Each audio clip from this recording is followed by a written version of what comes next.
اعوذ باللہ السمیع العلیم من الشیطان الرجیم بسم اللہ الرحمن الرحیم سبحانک لا علم لنا الا ما علمتنا انک انت العلیم الحکیم۔ آج عزیز ساتھیوں جو میں آپ کے سامنے ویڈیو لا رہی ہوں، یہ سورہ بقرہ کا پہلا رکوع ہے جس میں 6 شرائط بیان کی گئی ہیں۔ جن لوگوں کے اندر یہ 6 شرائط ہوں گی قرآن سے وہ مستفید ہوں گے، قرآن سے وہ ہدایت حاصل کریں گے۔ جن کے اندر 1 یا 2 کی کمی ہوگی یا ساری شرائط کی، تو وہ قرآن سے استفادہ نہیں کر سکیں گے۔ تو آئیں قرآن کی روشنی میں دیکھتے ہیں۔ اعوذ باللہ من الشیطان الرجیم بسم اللہ الرحمن الرحیم۔ الف لام میم ذالک الکتاب لا ریب فیہ، یہ ایسی کتاب ہے جس میں کوئی شک نہیں۔ یہ جو بھی مصنف کتاب لکھتا ہے وہ کہتا ہے کہ اگلے اس ایڈیشن میں اگر کوئی غلطی ہوئی تو بتا دینا، اگلا ایڈیشن صحیح ہو جائے گا۔ یہ واحد دنیا کی کتاب جس کی پیشانی پہ لکھا ہوا ہے کہ یہ ایسی کتاب ہے، اس میں کوئی شک نہیں، یعنی اس میں جو کچھ درج ہے وہ ہو کے رہنا ہے اور ہو رہا ہے، تو اس میں کوئی شک نہیں ہے۔ پورے کفر کو چیلنج۔ پھر فرمایا اس میں کیا چیز ہے؟ ھدی للمتقین، اس میں رہنمائی ہے، ہدایت ہے، للمتقین، متقی لوگوں کے لیے۔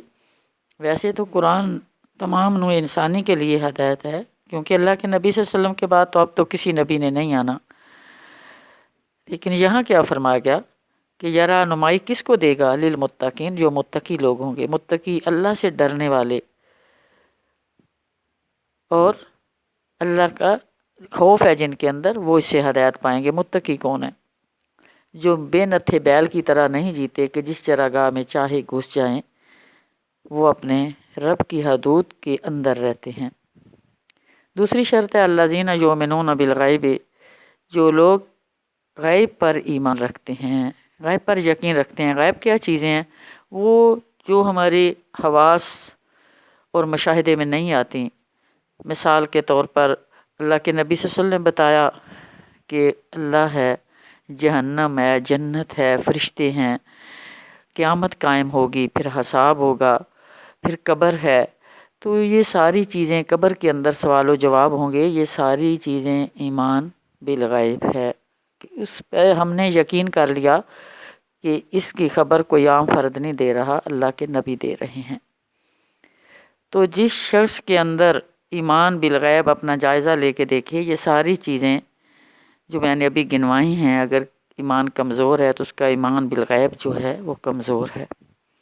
تیسری شرط ہے وَيُقِيمُونَ الصَّلَاةَ، وہ نماز قائم کرتے ہیں، پڑھتے نہیں ہیں۔ میجارٹی مسلمانوں کی نماز پڑھتی ہے، 1 2 3، پھر کبھی پڑھ لی کبھی نہ پڑھی۔ اللہ تبارک و تعالیٰ نے فرمایا ہے، 700 سے زائد دفعہ قرآن پاک میں نماز کا حکم آیا ہے۔ نماز جو ہے یہ پڑھنے کو نہیں کہا گیا، پورے قرآن کے اندر قائم کرنے کو کہا گیا، کہ یعنی بر وقت پورے تعدیل و ارکان کے ساتھ اور خشوع اور خضوع کے ساتھ اس کو قائم کرنا ہے۔ قائم کرنا تھا کسی چیز کو کھڑا کرنا، انفرادی طور پہ بھی اور اجتماعی طور پہ بھی۔ یہ اسلامی ریاست کی ذمہ داری ہے کہ نمازوں کا ایک نظام قائم کر دے۔ اس وقت پورے ملک کے اندر تمام کاروباری ادارے بند ہو جائیں، جس طرح سعودی عرب میں ہیں۔ یہ نماز کو قائم کرنا ہے، یہ تیسری شرط ہے۔ وَمِمَّا رَزَقْنَاهُمْ يُنْفِقُونَ، اور چوتھی شرط، جو ہم نے ان کو رزق دیا ہے اس میں سے خرچ کرتے ہیں۔ اللہ تبارک و تعالیٰ نے رزق کی نسبت اپنی طرف کی ہے۔ ہم کیا کہتے ہیں؟ میرا بزنس، میری جاب، میری پراپرٹی۔ نہیں، میرا تو کچھ بھی نہیں، میں تو اس دنیا میں خالی ہاتھ آئی تھی اور خالی ہاتھ چلی جاؤں گی۔ ہر انسان اسی طرح آتا ہے اور خالی ہاتھ چلا جاتا ہے۔ اس کو جو کچھ دیا اس دنیا میں رہنے کے لیے، زندگی گزارنے کے لیے، وہ سب کچھ اللہ نے آرتن دیا ہوا ہے، ادار دیا ہوا ہے۔ جب جائے گا تو سب کچھ ادھر ہی رکھوا لیا جائے گا۔ اس کا ہوتا تو وہ ساتھ لے جاتا۔ تو ہم نے جو ان کو رزق دیا ہے اس میں سے خرچ کرتے ہیں اپنے اوپر، اللہ کے مستحق بندوں پر، اپنے رشتہ داروں پر، دین کی اشاعت کے لیے۔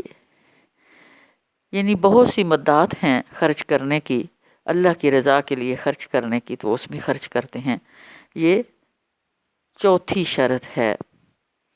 والذین یؤمنون بما انزل الیک وما انزل من قبلک، اور جو لوگ ایمان رکھتے ہیں اس چیز کے ساتھ جو نازل کی گئی آپ کی طرف یعنی قرآن پاک، وما انزل من قبلک، اور جو اس سے پہلے نازل کی گئی یعنی جتنی کتابیں ان پر ایمان رکھنا۔ گو اب عیسائیوں نے اور یہودیوں نے اپنی کتاب کو تبدیل کر لیا ہے، لیکن ہیں تو آسمانی کتابیں نا، تو تمام انبیاء کو ماننا اور تمام کتابوں کو صحیح ماننا، لیکن اب عمل کرنے کے قابل صرف قرآن ہے۔ چھٹی شرط یہ ہے وبالآخرۃ ہم یوقنون، اور وہ آخرت پر یقین رکھتے ہیں۔ یہ آخرت کی جواب دہی کا احساس اللہ کے نبی صلی اللہ علیہ وسلم نے یہ جو نقطہ پیش کیا اور قرآن نے اس کو واضح کیا کہ تم نے مر کے اللہ کے سامنے پیش ہونا ہے، اور آخرت پہ بہت زیادہ زور دیا گیا۔ اللہ تبارک و تعالیٰ نے ہر چیز دنیا میں جوڑا جوڑا بنائی، اور دنیا کے جوڑا آخرت ہے کہ یہ آخرت کی جواب دہی کا احساس اتنی زبردست اخلاقی قوت جس نے انسان کو اندر سے بدلا۔ کوئی پالیسی ساز ادارہ ایسی پالیسی نہیں بنا سکتا کہ جو انسان کو اندر سے بدلے۔ انسان اگر انفرادی زندگی میں نیک ہے تو اجتماعی زندگی میں کہیں نہ کہیں اس کو وہ خراب ہے، اور اگر اجتماعی زندگی میں ٹھیک ہے تو انفرادی زندگی میں کہیں نہ کہیں ڈنڈی مارے گا اور اپنی پالیسی بدلتا رہتا ہے جب اسے کوئی فائدہ نظر نہیں آتا۔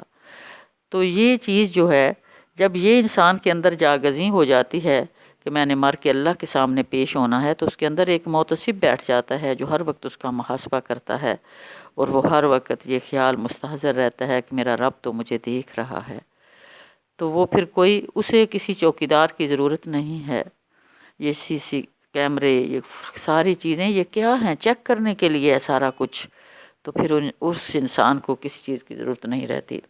یہ پوری 6 شرائط ہو گئیں، اور پھر اس میں یہ ہے کہ یہ زندگی جو ہے یہ ابدی اور سرمدی نہیں ہے۔ ایک دن ایسا آئے گا کہ ہر چیز کا حساب ہوگا، اور اس دنیا کو ہم پیچھے چھوڑ کے اللہ کے سامنے حاضر ہو جائیں گے۔